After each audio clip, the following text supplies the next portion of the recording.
Bonjour à tous. Le Covid, malheureusement, me prive de votre présence, mais la technique numérique me permet de vous entendre et de vous parler. Qu'ajouter à cette journée qui est si riche, quels enseignements peut-on en dégager ? Aussi divers que vous soyez par le genre, par l'âge, par l'origine, par la situation, par vos responsabilités, vous avez montré ce qui vous rassemble, vous avez montré où vous voulez aller. Vous avez un fort sentiment de partager un monde où vous entendez bien vivre ensemble, en harmonie à la nature, en défense des biens communs et dans une société cherchant à répondre aux besoins et à la dignité de chacun. Première observation d'ordre éthique. Ce sens aigu de votre inclusion sociale et l'aspiration très vive à plus de solidarité s'expriment par des comportements de respect d'autrui, de compréhension, d'entraide, qui sont éthiques, mais pas seulement. Ils se réalisent par une intense activité économique. Votre morale sociale est donc un fondement, elle entre dans votre entrepreneuriat. Celui-ci donne réalité, donne vie à celle-là. L'une ne va pas sans l'autre. La confiance et la coopération que la société suscite ouvrent la voie à de l'intelligence collective, à des idées inventives, à des formes d'organisation, de gouvernance, à des tours de main, à des solutions. Elles sont donc source à la fois de qualité et de productivité. Deuxième observation. Je pense que vous avez la pêche et que vous êtes vigilant. Ce qui frappe toute évidence déborde la production proprement dite. C'est l'impression de bonheur partagé, de joie de vivre. Il règne entre vous une capacité d'échange, de service mutuel qui écarte l'indifférence, qui rompt la solitude. Vous donnez vraiment de vous-même et c'est une ambiance que vous aimez. Pour autant, vous n'êtes pas des bisounours.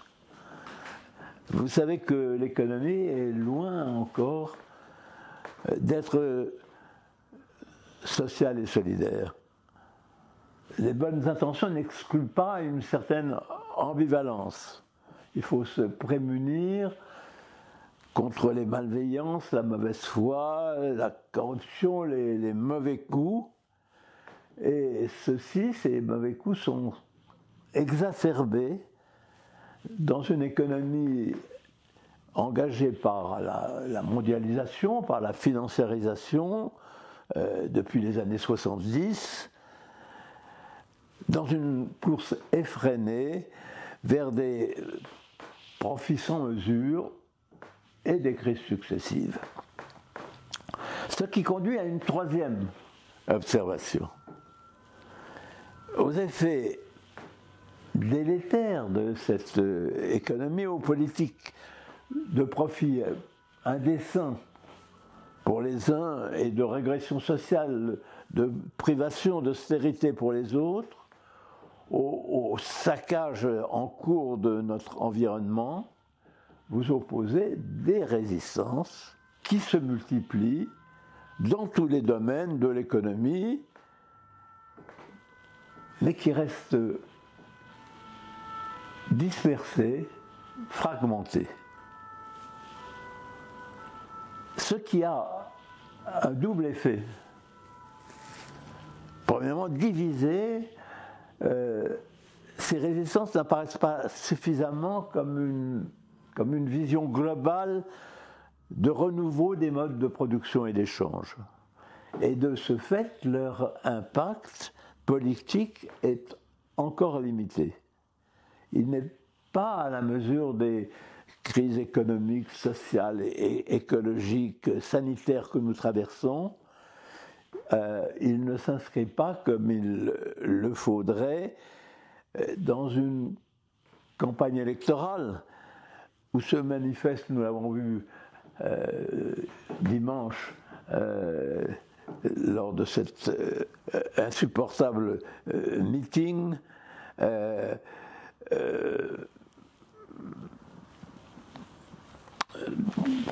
où nous avons malheureusement vu d'incroyables menaces de disparition de toute l'humanité. Mais tout de même, deuxième effet, vous réagissez contre ces divisions, contre cet éclatement. Vous cherchez à établir des liens entre les diverses faces de l'économie sociale et solidaire, à marquer l'interdépendance de vos activités, l'enchaînement qui tend à transformer des actions éparses et dispersées en un système global liant toutes les parties prenantes. Ce qui amorce une autre économie. C'est ce que vous nous avez raconté, c'est ce que nous ont raconté cet après-midi les CRES, les SIC, les pôles territoriaux de coopération économique, les PTCE, les fondations, les fonds et les groupements coopératifs divers.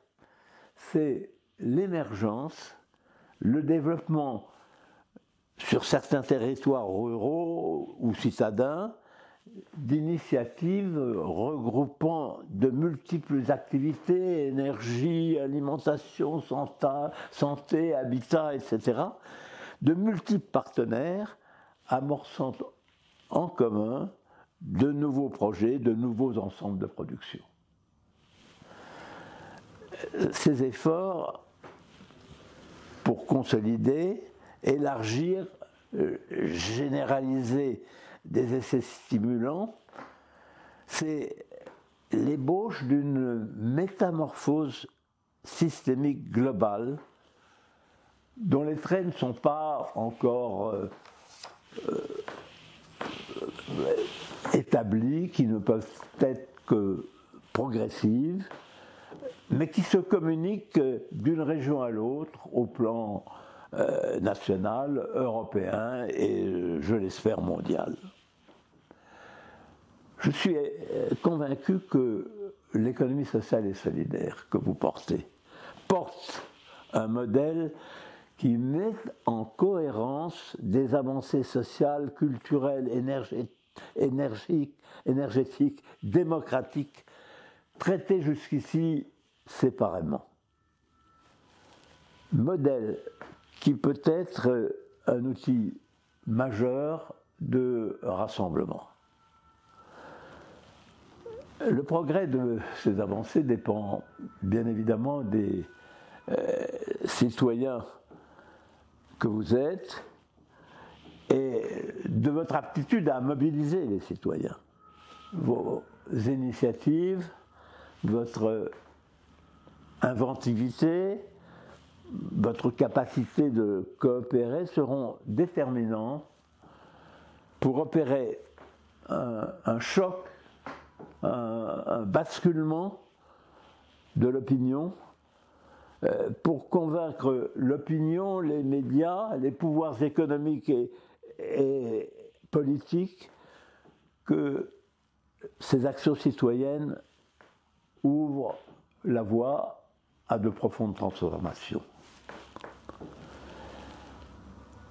D'une résistance à l'autre. Je suis assez vieux pour avoir vécu un tel bouleversement. Nous étions peu nombreux, après la capitulation, à résister à la barbarie nazie et à ses alliés de Vichy. Nos actions incitatives et entretenant l'espoir, mais dispersées, n'avaient qu'un faible impact politique et militaire, un impact qui restait marginal. Eh bien, le service du travail obligatoire, le STO, en Allemagne, a changé au cours de l'année 1943 la donne en contraignant une large partie des travailleurs qui n'étaient pas à proprement parler des résistants, mais qui ont refusé de devenir les esclaves des Allemands dans leurs usines. Elle les a contraints à se cacher dans les maquis. Dépaysés, désœuvrés pour la première fois de leur vie, ces travailleurs ont appris à se connaître, à discuter entre eux.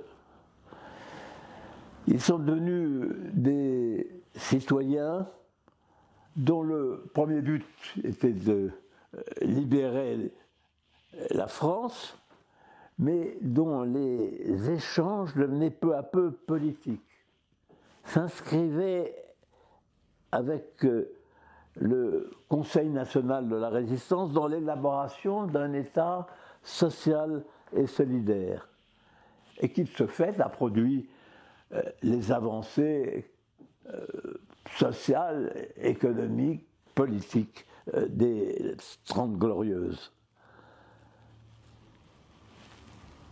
Évidemment, les circonstances aujourd'hui ne sont pas les mêmes.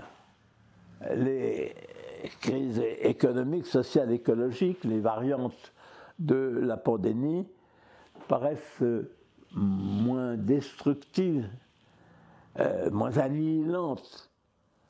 Elles sont plus sournoises que la guerre d'extermination, d'élimination totale menée par les nazis. Mais ces actions aujourd'hui parviennent à se regrouper. Un bouleversement peut se produire, un événement important qui, comme en 1943, le service du travail obligatoire, en déclenchant une ruée vers les maquis, avait uni les citoyens et donné force au programme du CNR, du Conseil national de la résistance. Eh bien, aujourd'hui, une pandémie, un accident nucléaire, un assassinat, comme ce fut à l'origine en Serbie de la guerre de 1914, peuvent créer ce bouleversement, créer cette métamorphose, rassembler et galvaniser celles et ceux qui sont, comme vous l'êtes déjà, engagés dans des actions de résistance et de progrès.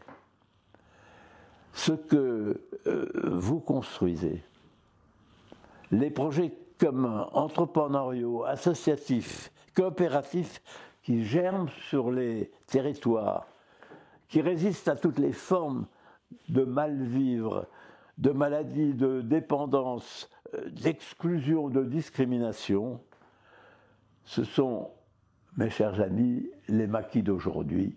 Merci à vous.